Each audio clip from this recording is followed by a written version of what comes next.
देश में एक माहौल बना है ग्लोबल वार्मिंग का। बनाया हुआ ये वार्मिंग इंसानियत का है जो अब वार्निंग दे रहा है। 17 तारीख को बकरीद है। बुद्धिजीवी वर्ग बकरीद किसी और रूप में मनाना चाहते हैं। हम जानकारी लेंगे इजाज भाई से। ये बुद्धिजीवी वर्ग में आते हैं, इनका अपना एक मिशन भी चलता है, उस मिशन के बारे में भी जानकारी लेंगे।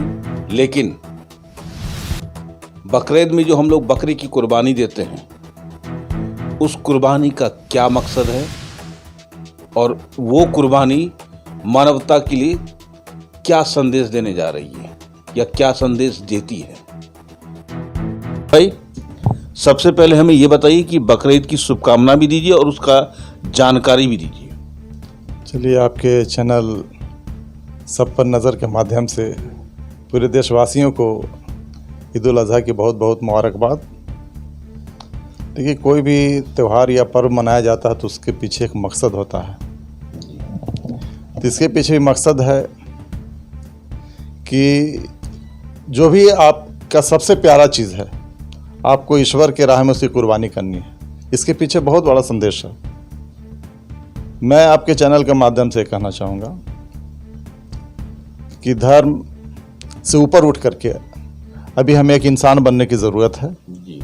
न मुसलमान और हिंदू से पहले एक इंसान बने, देश के लिए सोचें, देशवासियों के लिए सोचें, देश प्रेम की भावना लोगों में जगे, एक इंसान दूसरे इंसान से मोहब्बत करे।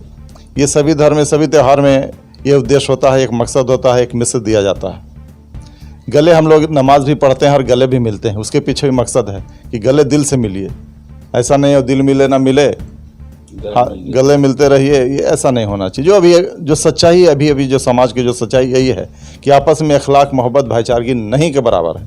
इस बात का मुझे बहुत अफसोस है और मैं चाहता हूँ आपके चैनल के माध्यम से कि मैं एक संदेश में देना चाहता हूँ। बहुत छोटी बात है कि आपका जो घर है, आप अपने घर के नज़दीकी कम से कम 4 घरों से अच्छे रिश्ते बनाइए और कोशिश कीजिए कि हफ्ते में नहीं तो 15 दिन में नहीं तो 30 दिन में एक बार 5 घर एक साथ बैठिए, चाय पे ही बैठिए और आपस में इखलाक और मोहब्बत का मुजाहरा कीजिए। एक भाईचारगी का एहसास होना चाहिए। बहुत अफसोस है कि अभी ये समाज में नहीं हो रहा, चाहे किसी भी धर्म के वो ले लीजिए, ये नहीं कहूँगा किसी खास में, हर जगह ऐसा चल रहा है। अभी कुर्बानी में ही अभी कुर्बानी देंगे, हम लोग जानवर की कुर्बानी देंगे, बेशक ठीक है, लेकिन उसके साथ साथ हमें और भी कई चीज़ों की कुर्बानी देने की ज़रूरत है। हमें झूठ पे कुर्बानी देनी चाहिए, असत्य की कुर्बानी देनी चाहिए, नफ़रत की कुर्बानी होनी चाहिए, क्रोध की कुर्बानी होनी चाहिए। तभी हमारा समाज एक बेहतर समाज बन पाएगा। एकजुटता के साथ हम लोग देश को बेहतर बना सकते हैं, समाज को बेहतर बना सकते हैं। ये ज़्यादा ज़रूरी चीज़ है। एक दिन का ये त्यौहार है, मनता है, फॉर्मेलिटी और ख़त्म हो जाता है। अभी रमज़ान गया, रमज़ान में 1 महीने की ट्रेनिंग दी गई। और भी आपके यहाँ भी जो त्यौहार होते हैं, होलिका दहन होता है, दशहरा जो भी होता है, एक संदेश दिया जाता है, लेकिन उस संदेश के पीछे हम लोग बिल्कुल नहीं हैं। भगवान को हम लोग मानते हैं, ईश्वर को मानते हैं, अल्लाह को मानते हैं, लेकिन भगवान की बातों को नहीं मानते हैं, अल्लाह की बातों को नहीं मानते हैं। तो सबसे ज़रूरत है ईश्वर को माने और ईश्वर की बातों को माने। तभी ईश्वर ने धरती बनाया, अल्लाह ने धरती बनाया,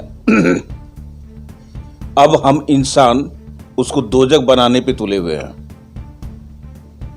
क्या ये पैगाम आप देना चाहेंगे कि बकरीद की मौके पर बकरे की हलाल की जगह पे अगर एक पेड़ लगाए? बिल्कुल बिल्कुल। अभी 5 जून आपका निकल गया, विश्व पर्यावरण दिवस। ये हर दिन पेड़ जब मौका मिले आप अपने घर आंगन में, आपके पास जगह है तो पेड़ लगाए हैं। तो पेड़ कटाई चल रहा है, पेड़ लगाने का काम चल नहीं रहा। अभी जो पर्यावरण देख रहे हैं, जितना अभी गर्मी आप झेल करके आ रहे हैं, वजह क्या है? पेड़ कटता चला जा रहा है, पेड़ नहीं लग रहा है। बिल्कुल पेड़ लगना चाहिए, हर त्यौहार पे मनना चाहिए। आपके घर में किसी बच्चे का जन्म होता है तो उस पर एक पौधा लगाइए, उसके यादगार में पौधा लगाइए। तो बिल्कुल ज़रूरी चीज़ होना ही होना चाहिए। ये जब भी आपने कहा ईश्वर ने तो मुफ्त में हमें हवा दिया, पानी दिया और जो एक सांस धरती दिया, और जो सांस दिया हुआ उनका सांस है, एक सांस का भी सांस अदृश्य है। देखिए, ईश्वर की शक्तियाँ अदृश्य होती हैं लेकिन काफ़ी शक्तिशाली होता है, लेकिन उसको हम लोग समझते नहीं, बहुत हल्के में लेते हैं। तो मैं देते ही नहीं, हल्का देते ही नहीं, बिल्कुल। अभी इसीलिए कहा ना कि ईश्वर को मान रहे हैं, ईश्वर की बातों को नहीं मान रहे हैं। हम धर्म की बात, धर्म को अपने जानते नहीं हैं तो अधर्म तो फैलेगा ही फैलेगा। इसलिए मैंने कहा अधर्म से आइए धर्म की ओर आइए, असत्य से सत्य की ओर आइए, नफरत से मोहब्बत की ओर आइए, क्रोध से प्रेम की ओर आइए, अशिक्षा से शिक्षा की ओर आइए, अन्याय से न्याय की ओर आइए। आइए हम सब मिलकर एक नए समाज की फिर निर्माण करते हैं। हमारे इजाज भाई देश प्रेमी तो हैं ही, समाज प्रेमी भी हैं, और इनका एक मिशन चलता है, मिशन हैप्पी। उसमें बहुत सारी बातें हैं कि समाज को हम कैसे जोड़ें, शिक्षा को हम कैसे जोड़ें, रोजगार हम कैसे पैदा करें, बहुत तरह की बातें हैं। जरा उनसे भी इस संबंध में जानकारी लेते हैं। सर बताइए कुछ। देखिए, मिशन हैप्पी हमने शुरू किया था नवंबर में, इसी लास्ट नवंबर में। उसके तहत मैंने शुरुआत किया, क्योंकि मैं धनबाद में रहता हूँ, धनबाद मेरा आंगन है, यहाँ से पले बढ़े, धनबाद की धरती ने बहुत कुछ दिया। तो मैंने शुरू किया मिशन हैप्पी धनबाद, एक अभियान, हर घर में हो खुशहाली, हर चेहरे पर मुस्कान। ये कब होगा? बोलने में तो बड़ा आसान सा मैंने बोल दिया कि हर घर में हो खुशहाली, हर चेहरे पे मुस्कान। इसके लिए हमें, आपको और यहाँ जितने भी पॉलिटिकल्स लोग हैं, पदाधिकारी हैं, सबको मिल कर के काम करना होगा। इच्छा शक्ति होना चाहिए। इतनी सारी संसाधन दे रखा है, बहुत सारे जो डिपार्टमेंट्स बने, अगर वो चाह ले या यहाँ के पॉलिटिकल लोग चाह लें तो हर घर में खुशहाली बिल्कुल हो सकता है, हर चेहरे पर मुस्कान हो सकता है। बहुत अफसोस, देखिए एक सीन मेरे नज़रों के सामने अभी भी आ गया। 4 दिन पहले मैं बाज़ार में फल खरीद रहा था, तो एक महिला को मैंने देख किया, 2-3 महिला थी बगल वाले दुकान पे, वो केला का छोटा छोटा टुकड़ा आधा कटा हुआ सड़ा और आधा फ्रेश रखा हुआ है, पपीता आधा सड़ा हुआ फेंका हुआ, उसमें से काट के आधा रखा हुआ, सेब आधा कटा है और आधा है। तो ये किस देश में हम रह रहे हैं कि एक आदमी 200 रुपये किलो का सेब खा रहा है और एक 10 रुपया 20 रुपया में गंदगी से वो सड़े हुए में से चुन चुन कर निकाल के खा रहा है। ये बहुत अफसोस की, ये देश कैसा देश है? आखिर इसके जिम्मेदार कौन है, ये समझना। और मैं चाहता हूं कि इस खाई को पटना चाहिए। गरीब को भी एक दूध और अंडा और मीट मछली मिलना चाहिए, मेवा मिलना चाहिए, लेकिन वैसा नहीं हो पा रहा है। अगर हम खा रहे हैं, मेरे पड़ोस में नहीं खा रहा है मेरे तरह खाना, तो मेरा दुर्भाग्य है। तो इसीलिए इन खाइयों को भी बांटना होगा, ये सब लोग मिल करके चलेंगे तभी। कहीं ना कहीं ये जो कुर्बानी शब्द है जी, ये जो अभी आपने बताया, जो समस्या बताया, ये शायद इसको कहीं ना कहीं दूर करने में काम आ सकता है। बिल्कुल। कुर्बानी में कहा गया 3 हिस्सा आप बांट दीजिए। ऐसा नहीं कि कुर्बानी कीजिए और अपने फ्रिज में पूरा भर लीजिए और अपने ही खाते रहिए अपने दोस्तों के। नहीं, 3 हिस्सा बिल्कुल वैसे गरीबों में बांट दीजिए। देखिए, इसके पे बड़ा कंसेप्ट बनाया गया है इस्लाम में, जो बहुत सारी चीज़ें बताई गई हैं, इसके पीछे कंसेप्ट है कि गरीब के घर में वो पहुंचना चाहिए। अगर वाकई ऐसे बहुत सारे लोग हैं जो पहुंचाते हैं, ऐसी बात नहीं है कि नहीं पहुंचाते हैं लोग, तो वो होना चाहिए। और ये कि इस त्यौहार में जिन लोगों के घर पे वो, अभी तो बकरे का मीट बहुत कॉस्टली हो गया है, 700-800 रुपये किलो हो गया, वो लोग नहीं खा पाते हैं, तो वो खाना एक अलग चीज़ है, लेकिन इसके पीछे का संदेश है कुर्बानी का, मतलब कि बहुत सारी जो गलत चीज़ें हैं उसकी भी कुर्बानी होनी चाहिए। और एक अच्छा समाज हम लोगों को मिलजुल कर बनाना चाहिए, निर्माण होना चाहिए अच्छा समाज का, ये मकसद। हमारे धनबाद वासी को क्या संदेश देना चाहेंगे बकरीद पे? देखिए, धनबाद वासियों को संदेश है देना चाहिए, जिस खुशी से आप बकरीद मना रहे हैं, कोशिश कीजिए कि आपके पड़ोस में भी, उसके घर में भी वही खुशियाँ हों, क्योंकि ईश्वर ने आपको सक्षम बनाया है कि आप कुर्बानियाँ दे रहे हैं, हर तरीके से अच्छे अच्छे खाना खा रहे हैं, पहनावा है।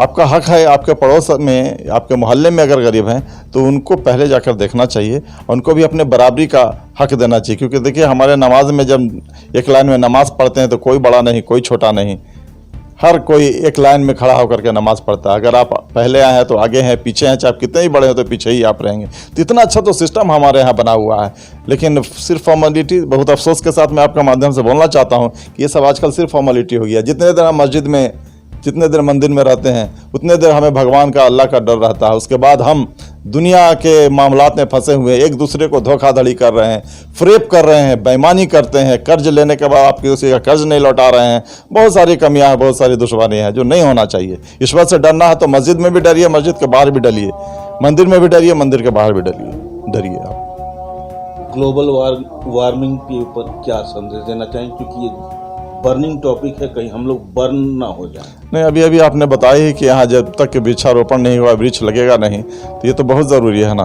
पेड़ की कटाई हो रही है, पेड़ हम लोग लगा नहीं रहे हैं, ये बहुत ज़रूरी चीज़ है। ज़्यादा से ज़्यादा मैं तो आपके माध्यम से मैसेज देना चाहूँ कि जो सरकारी विभाग में लाखों लाखों का पेड़ लगा देते हैं और कि सिर्फ कागज़ पे, ज़मीन पे दिखता नहीं है। सिर्फ आज लगाया, पानी डाला, उसके बाद छोड़ दिया, पता चला 5 दिन के बाद वो पौधे सूख गए। आपने पौधा लगाया तो उसके बड़े होने तक उसका ख्याल रखिए, उसकी रखवाली कीजिए, जिस तरीके से अपने बच्चों की आप रखवाली करते हैं। तो आपने देखा कि कुर्बानी का मतलब ये नहीं कि हम सिर्फ बकरे को हलाल करें। कुर्बानी का मतलब ये है कि हमारे अंदर जो गंदगी है, जो विचार है, मैं वो सारा चीज़ का कुर्बानी दूं। ये कुर्बानी का मूल मकसद है। और ग्लोबल वार्मिंग जो है आज के डेट में सर चढ़ के बोल रहा है, गर्मी सबको सता रही है।